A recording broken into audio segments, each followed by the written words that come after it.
Araw ng Huwebes, narito ang mensahe ng Panginoon.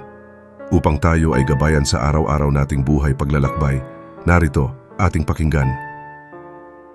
Ang Ebanghelyo sa araw ng Huwebes ayon kay San Lucas chapter 15 verse 1 to 10 ay isang talinghaga tungkol sa dalawang nawawalang bagay, ang nawawalang tupa at ang nawawalang salaping pilak. Ito ay nagpapakita ng malaking pag-ibig ng Diyos at ang kanyang kagalakan kapag ang isang mawala ay natagpuan. Narito ang ilang aral na makukuha natin mula sa talinghagang ito na maaring mailapat sa ating pang-araw-araw na buhay. Una, ang Diyos ay nagmamalasakit sa lahat. Ang talinghaga ay nagpapakita na ang Diyos ay nagmamalasakit sa lahat kahit na sa mga mawala o nagkakamali. Hindi niya tayo pinababayaan kahit na tayo ay nagkamali o lumalayo sa Kanya. Pangalawa, ang Diyos ay naghahanap sa atin.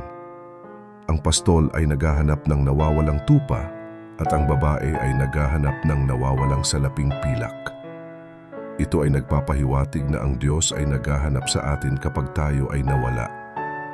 Hindi siya sumusuko sa paghahanap sa atin kahit na tayo ay tumanggi sa Kanya.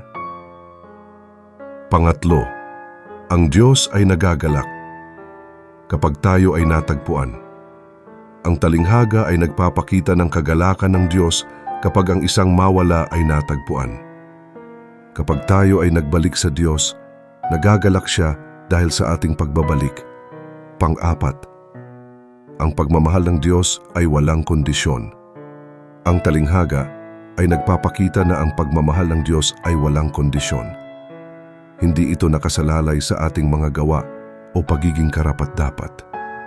Mahal niya tayo kahit na tayo ay nagkakamali. Sa pagtatapos, ang mga aral ng San Lucas chapter 15 ay isang mahalagang paalala para sa ating pang-araw-araw na buhay. Dapat tayong magtiwala na ang Diyos ay nagmamalasakit sa atin at naghahanap sa atin kapag tayo ay nawala.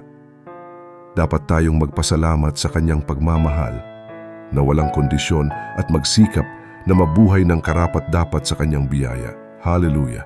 Purihin ang Diyos. Amen. God bless.